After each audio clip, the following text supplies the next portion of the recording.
Hello, my dear global families. So, welcome to Global Happiness Research. We are researching how to unite mind and body. Harmony in our family, community, countries, and the whole world finally is revealed by this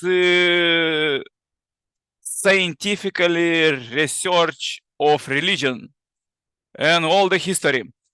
As these historical victories and mistakes are repeated as you see nowadays, we're supposed to understand where are those traps that prohibit us to live happy.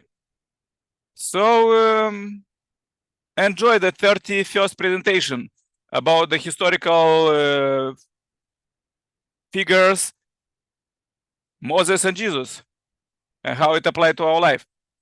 Subscribe the channel, share this message to billions. Enjoy the presentation, and for any details, contact us below to join 1 year happiness research program. Let's go.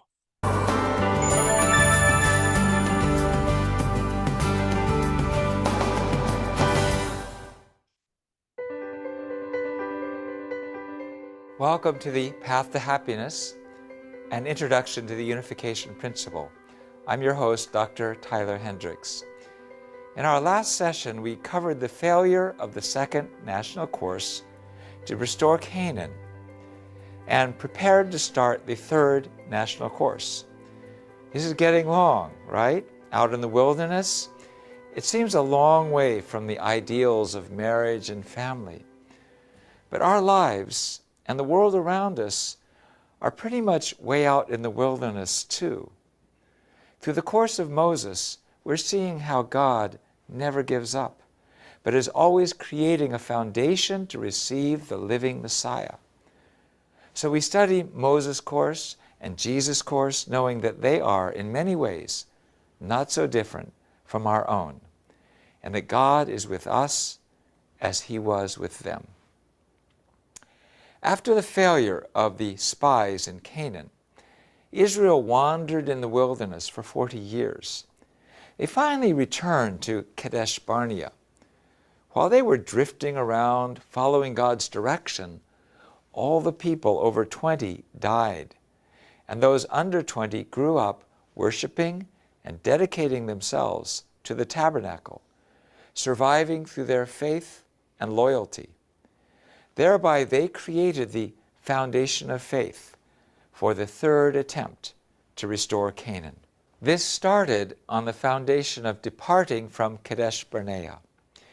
If the people of Israel honored the tabernacle and followed Moses without complaint, the foundation of faith would have been completed, and the foundation of substance would have been fulfilled, centered on Moses, and they could have entered Canaan. In order to complete this course and indemnify the people's complaining, God had Moses strike the rock in front of everyone to bring forth water for them to drink. On the condition of drinking the water from the rock, they would have entered Canaan with the foundation of substance completed. But this time, the central person, Moses, made a mistake. Moses grew angry against the people who were complaining that there wasn't any water. He hit the rock twice instead of just hitting it once. Because he struck the rock twice instead of once, the providence was not established, and Moses had to stay behind in the wilderness with the promised land right in front of his eyes. Why was it such a sin to strike the rock twice? The rock is the root of the tablets of stone on which was written the Ten Commandments, which represented Adam and Eve. Striking the rock one time symbolized turning the dead Adam into a living Adam Jesus Christ. So Christ is called the rock of our salvation. Therefore, to strike the rock and produce water from it was to show that Jesus would return in the position of the reborn Adam and save humankind with the water of life. Striking the rock again symbolized striking Jesus. Because Moses did so in a rage of anger, Satan found a condition to strike Jesus when he came. After Moses struck the rock twice, God sent down fiery serpents to kill the unfaithful people of Israel. God told Jesus to make a bronze serpent and hold it, or God told Moses to make a bronze serpent, and he told him to hang it up on a pole and said that whoever looked upon the serpent on the pole would be saved. What was that? What did all that mean?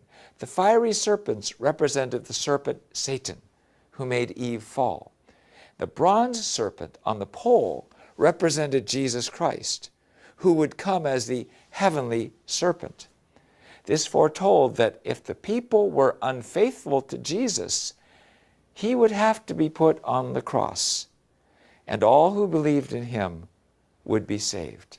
Moses lived until the age of 120, and he died on Mount Nebo, from which he could view Canaan. Moses called Joshua to lead Israel after his death, and God blessed Joshua greatly. God told Joshua, "No one will be able to stand up against you all the days of your life. As I was with Moses, so I will be with you. I will never leave you nor forsake you. Be strong and of good courage, because you will lead these people to inherit the land I swore to their forefathers to give them. Be strong and of good courage. Be careful to obey all the laws my servant Moses gave you. Do not turn from it to the right or the left, that you may be successful wherever you go." Joshua brought 2 spies and dispatched them to the city of Jericho. A prostitute named Rahab put her life on the line and tricked her countrymen in the city in order to help the spies escape. Rahab appears on the family tree of David and Jesus. The 2 spies reported faithfully, and the Israelites who were born in the wilderness believed in this report. They said, "The Lord has surely given us the whole land.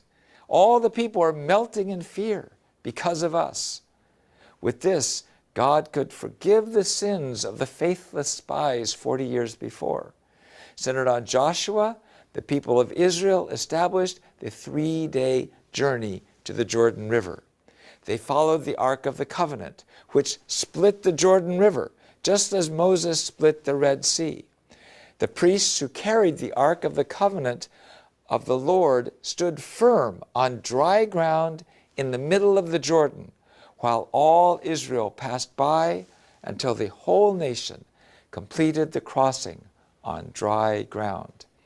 This was showing how good and evil would separate in front of Jesus Christ and the Holy Spirit, and how the saints who are forgiven will enter Canaan. After the people of Israel crossed the Jordan River, they had a representative of each of the 12 tribes place a rock from the riverbed, and they built an altar. This showed that the 12 disciples of Jesus would unite as one. They made camp and they conducted circumcisions. The people born in Egypt had all received circumcisions, but those who had been born in the wilderness had not. They were supposed to establish the history of separation from Satan before they entered the land of milk and honey, promised by God.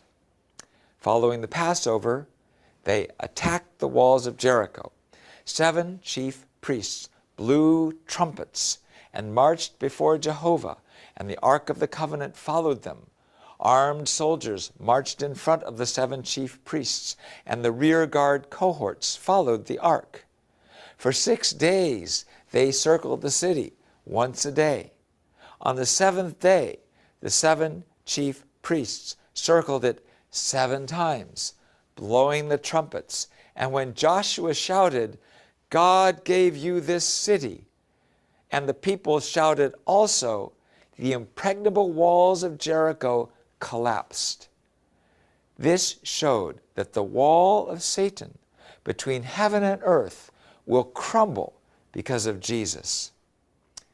After a while, Joshua defeated 19 kings in the battle of Beth Horon and 12 kings in the battle of Merom.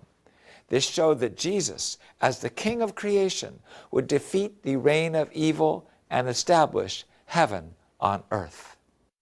The third national course to restore Canaan completed 430 years of slavery in Egypt, life in the wilderness under conditions of severe heat, thirst, hunger, and a harsh environment, and with Joshua as their new leader, leading them into the land promised by God, Canaan. After they entered Canaan, Joshua divided the land they conquered among the 12 tribes, and they settled in Canaan. Now the national expectations were completed, centered on Joshua. However, the Messiah could not arrive before a kingdom on God's side was built, capable of fighting the kingdoms on Satan's side. As we shall see, even the Israelites born in the wilderness gradually turned faithless, and the providence was prolonged to Jesus. What are some lessons from the course of Moses? The first lesson is that God is the center of history, and God has an absolute purpose based upon which He leads humankind. Second, the journey of Moses shows us that depending on the fulfillment of the human portion of responsibility, the accomplishment of God's plan is decided. Third, God does not interfere with men and women's portion of responsibility. He deals with the results. Fourth, the greater a person's mission, the greater is the test for that person. So if any of you are having great hardships, temptations, or tests of your faith, the lesson here is, don't get angry, don't worry, be grateful.